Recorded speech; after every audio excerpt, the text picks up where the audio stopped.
오늘 말씀의 제목은 부활의 첫 열매.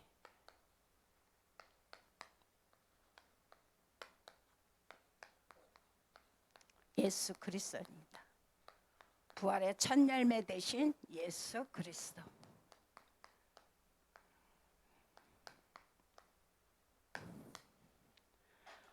이번 주 목사님께서 고린도전서 15장 다 읽어보시라 그랬는데 어떻게 다 읽어보셨습니까? 이 고린도전서가 무전 1절부터 11절까지도 중요한 말씀이지만 그 다음부터도 이 부활에 관해서 아주 중요한 말씀이 굉장히 많이 나와 있습니다.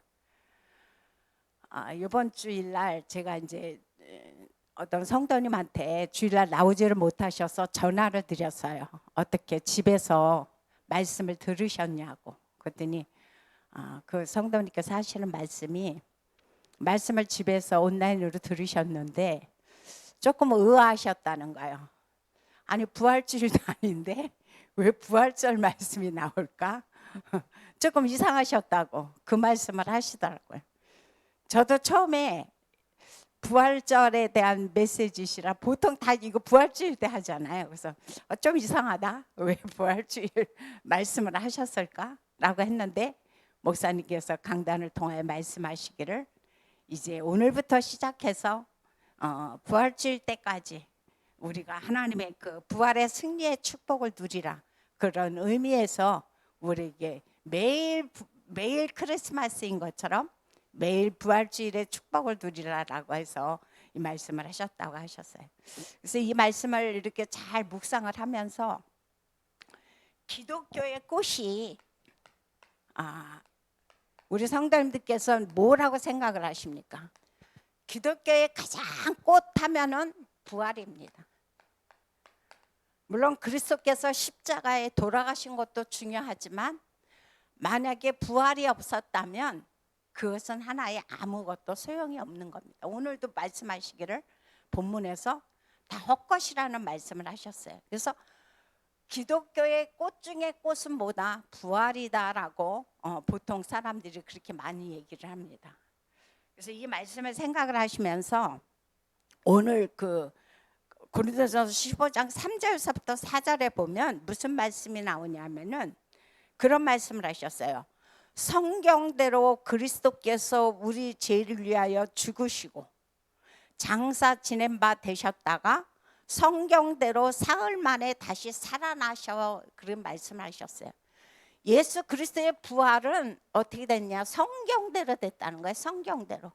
그러니까 모든 것이 다 이미 예언이 된 상태에서 하나님의 말씀이 성취됐다라고 성경은 우리에게 말씀해 주고 있습니다. 그러니까 한 가지도 하나님의 성경에 어긋나서 주님께서 독단적으로 하신 것이 없다는 거죠. 성경대로 돌아가셨고 성경대로 부활하셨다라고 나와 있어요. 그래서 성경에 보면은 그런 증거들이 구약에서부터 신약까지 쫙 나와 있는데 그 중에서 이제 다윗이 예수 그리스도의 부활을 어떻게 표현하고 있냐면은 시편 16편에 보면 그런 말씀을 해주고 있어요.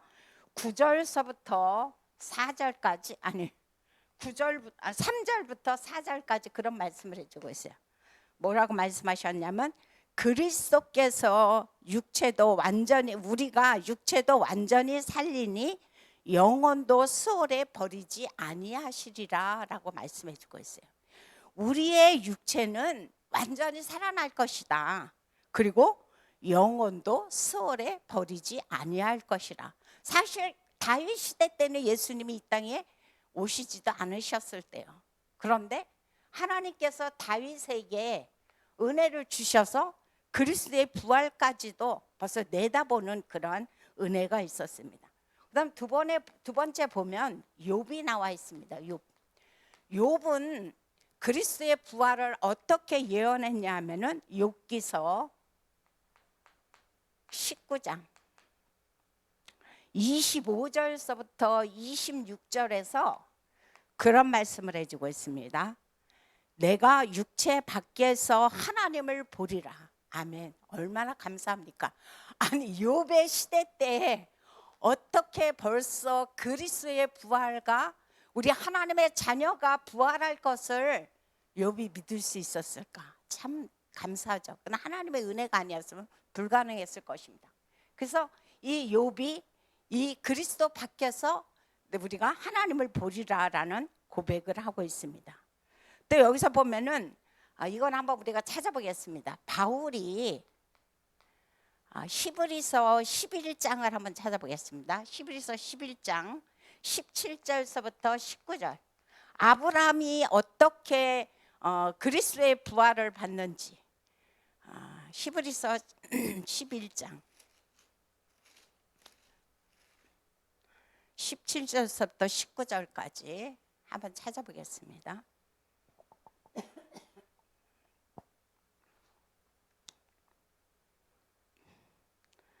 믿음으로 사라 자신도 나이가 많아 단산하였으나 잉태할 수 있는 힘을 얻었으니 이는 약속하신 일을 미쁘신 줄 알았음이라 라고 말씀해 주고 있어요. 그러면서 하시는 말씀이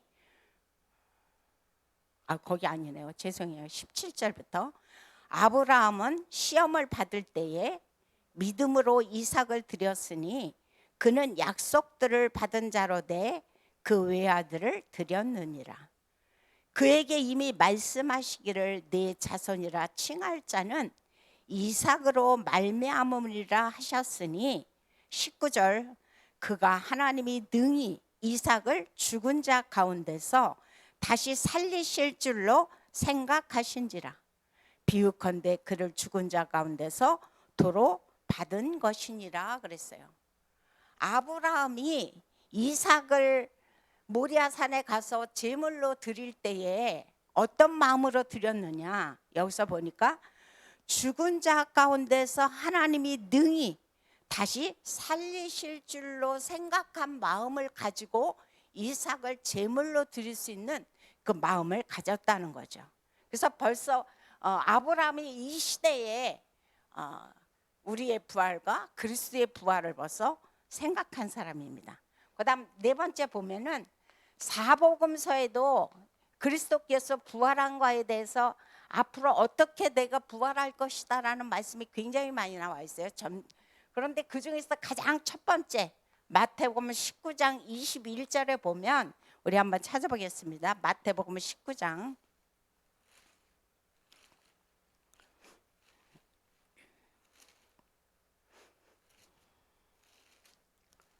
21절 마태복음 16장 21절 16장 21절 한 절 보겠습니다. 이때로부터 예수 그리스도께서 자기가 예루살렘에 올라가 장로들과 대제사장들과 서기관들에게 많은 고난을 받고 죽임을 당하고 제3일에 살아나야 할 것을 제자들에게 비로소 나타내시리니 라고 말씀하고 있어요. 제자들에게 사복음서를 통해서 내가 부활할 것이다, 내가 죽으면 부활할 것이다 라는 것을 계속 말씀하셨지만 가장 첫 번째로 마태복음 16장 21절에 보니까 당신이 어떻게 죽을 것이고 어떻게 살아날 것인가를 분명히 날짜까지도 명확하게 여기서 말씀한 것을 우리는 잘 알 수가 있습니다. 그래서 부활은 왜 그리스도의 꽃이라, 기독교의 꽃이라고 하느냐? 그만큼 부활이 없으면 그리스도께서 이 땅에서 돌아가신 것이 별 의미가 없다는 거죠. 그러면 사단의 계획대로 끝나버리는 겁니다. 그런데 오늘 본문에서 보면은 만약에 그리스도께서 부활하신 것을 14절에 보면 만약에 살아나지 않았다면 뭐라고 말씀하고 있습니까? 우리의 믿음도 헛것이다.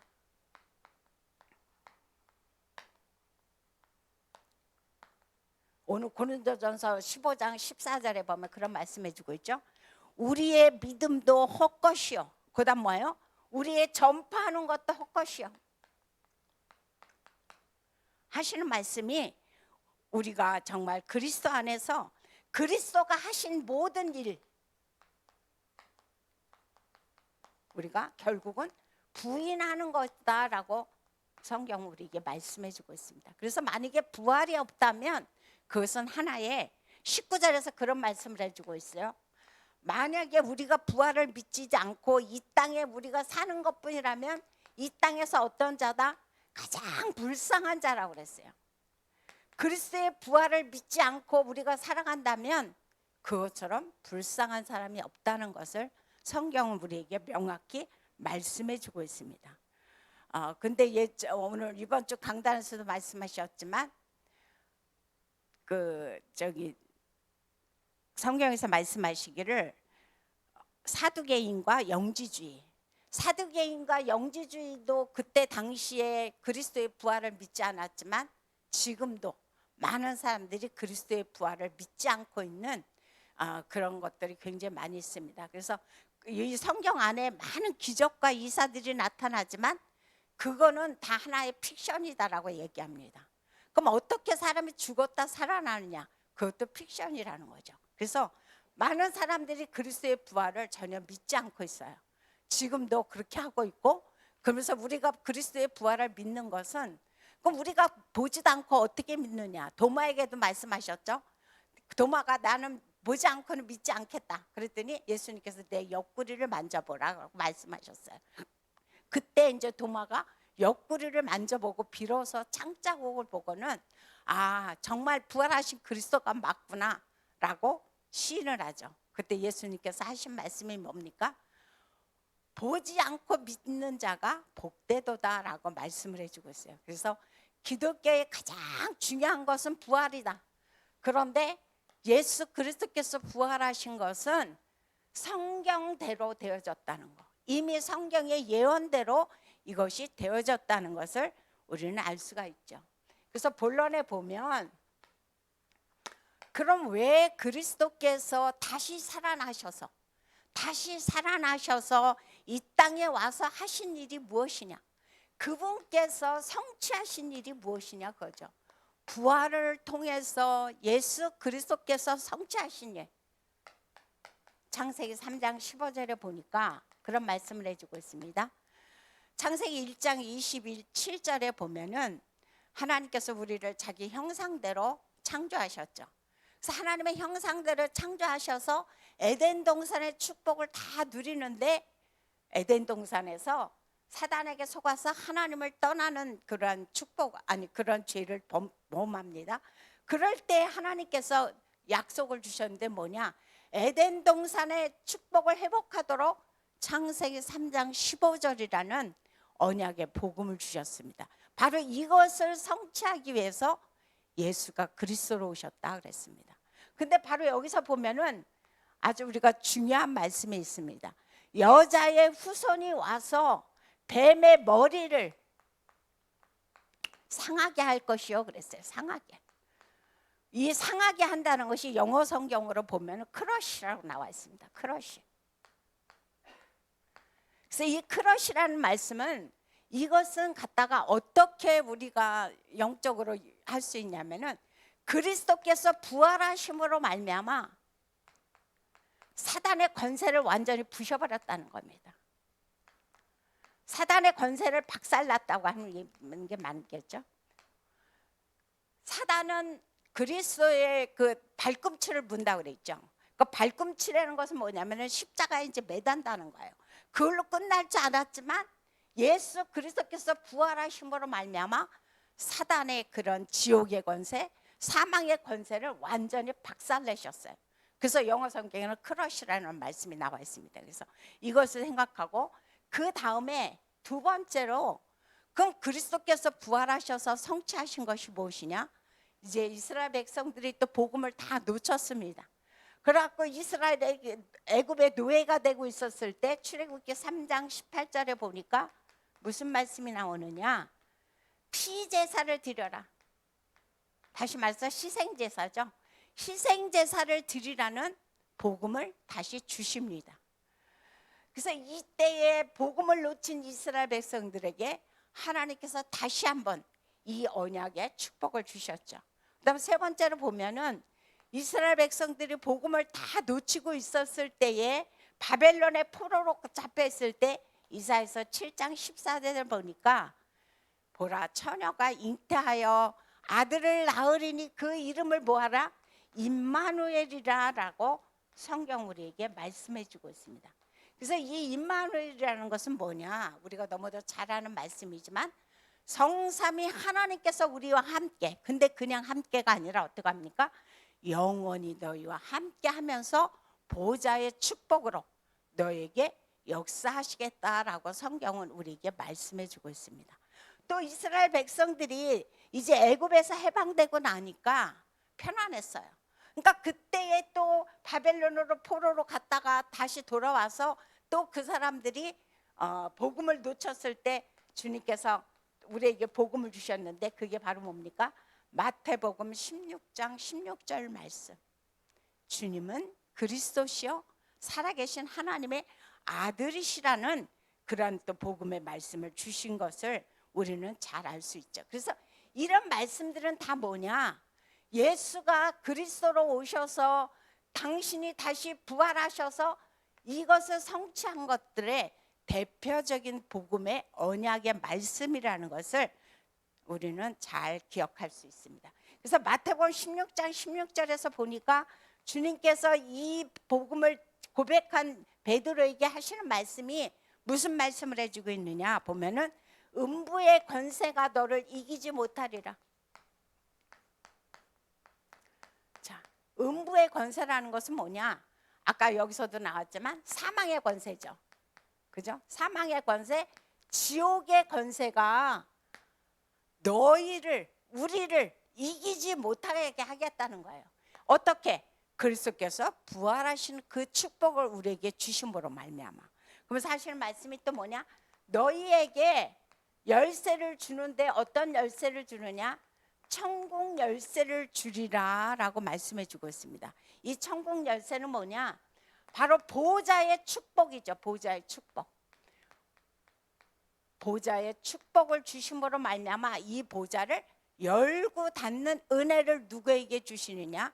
바로 우리 모두 성도들에게 허락하신다라고 성경은 우리에게 약속해 주고 있습니다. 그래서 또 하시는 말씀이 이 반석 위에 내 교회를 세우리라. 우리를 그리스도의 반석이죠. 그죠? 그리스도의 반석에 우리를 하나님께서 세워주시기 때문에 우리는 절대 망할 수 없는 신분이라는 겁니다. 망할래야 망할 수 없는 신분이 바로 누구냐? 우리라는 거죠. 얼마나 감사합니까? 이 땅에 많은 문제가 있고 어려움이 있지만 그 어떤 어려움과 문제가 온다 할지라도 우리는 이미 신분이 망할 수 없는 그러한 반석과 같은 그리스도가 우리 인생의 주인으로 오셨기 때문에 우리는 넘어질 수 없는 그런 자다라고 성경 우리에게 말씀해 주고 있습니다. 그래서 우리는 다 뭐냐? 여기에 있는 우리 모든 성도들, 지금 온라인으로 말씀을 듣는 모든 성도님들은 여기에 증인이라는 사실을 다시 한번 내 마음에 새기는 것이 참 중요하지 않을까. 우리는 망할래 망할 수 없는 증인이다. 그것이 우리 한 사람 한 사람을 하나님께서 이 땅에 하나님의 자녀로 살아가고자 하는 그런 은혜라고 저는 생각을 합니다. 그래서 오늘 말씀의 결론입니다.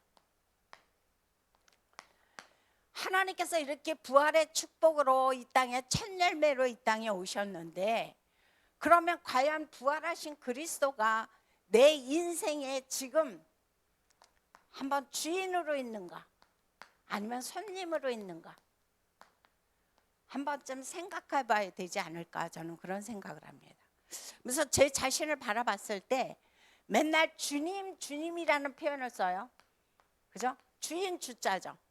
주님 주님 하면서도 막상 무슨 일을 하거나 어떤 생각을 할 때 항상 뭐냐? 내 생각대로 내 계획대로 일을 할 때가 굉장히 많이 있어요. 뭐 하려고 그러면 주님 잠깐 계세요. 제가 다 알아서 할게요. 애들이 제일 많이 쓰는 말이 뭐예요? 엄마 내가 알아서 해. 제일 많이 쓰죠. 저 역시도 무슨 중요한 문제임에도 불구하고 주님 잠깐 계세요. 내 생각대로 내 계획대로 내가 할 때가 굉장히 많이 있어요. 그래서 이런 것을 보면서 과연 그 예수 그리스도가 내 안에 지금 주인으로 계시는 게 맞는가? 그런 생각이 들어요. 만약에 주인으로 계시다면 내가 내 마음대로 해서는 안 되잖아요. 왜? 그리스도께서 죽으시고 살아나신 것도 성경대로 했다고 그랬거든요. 성경대로. 모든 것이 성경의 예언대로 이루어지신 건데, 내가 이 땅을 살아가면서 어떤 일을 할 때 항상 내 생각대로, 내 계획대로 무슨 일을 하고 있다. 그것은 그리스도가 내 인생의 주인이 되지 않은 겁니다. 그래서 저는 이 시간에 우리가 다시 한번 말씀대로, 말씀이라는 건 뭐니까? 언약이죠. 그죠? 하나님께서 우리에게 주신 언약대로 우리가 살아가려면 어떻게 해요? 그 그리스도가 내 인생에 뭐가 되도록? 주인이 되도록. 그래서 정말 그 그리스도가 내 인생의 주인이 되도록 우리는 하나님 앞에 기도하면서 언약 붙잡고 살아가야 되지 않을까, 저는 그런 생각을 합니다. 그래서 이 그리스도가 내 인생의 주인이 되도록 하는데 어떻게? 오직이 되도록. 오직이 되도록. 오직 그리스도만 내 인생의 주인이십니다. 그리스도 외에는 그 어떤 것도 내가 생각하고 내가 계획하고 내 마음대로 살아가지 않도록 하나님 나를 붙잡아 주옵소서. 그래서 우리가 3오늘을 하는 이유도, 우리가 왜 하나님 앞에 진짜 서밋 타임을 가져라, 왜 그럽니까? 내 생각과 내 계획을 하지 말라는 거죠. 무슨 일을 할 때 그리스도가 내 인생의 주인이 돼서 하나님의 말씀을 따라, 하나님의 언약을 따라 무슨 일이든지 하라는 겁니다. 서밋 타임 하는 가장 주목적은. 그래서 그분의 성령 인도 받는 거, 그것이 우리에게는 정말 중요하지 않을까, 저는 그런 생각을 해봅니다. 그래서 오늘 아침에도 우리가 가장 먼저 부활하신 그리스도께서 하나님 오늘도 내 인생에 오직으로 주인 되도록 역사하여 주옵소서. 그래서 주님 오시는 그날까지 나와 함께 동행하시고 나를 성령 인도하여 주옵소서 라며 기도하시는 축복의 하루가 되시기를 예수 이름으로 부탁드립니다. 기도하겠습니다. 참으로 좋으신 하나님 감사합니다. 부활의 그리스도께서 우리 가운데 오셔서 우리 안에 오늘도 주인으로 계시니 참으로 감사합니다. 이제 이 땅을 살아갈 때에 내 생각으로, 내 계획으로 살아가지 않게 도와주옵시고, 이 땅에 하나님께서 모든 사망과 모든 지옥과 저주의 건설을 깨뜨리시고 승리로 오셔서 우리 안에 함께 자정하여 계시옵나니, 성삼위 하나님께서 날마다 보좌의 축복으로 우리에게 역사하여 주옵시고, 오늘 시간도 시공간을 초월하여 237의 빛으로 은혜를 더하여 주옵소서.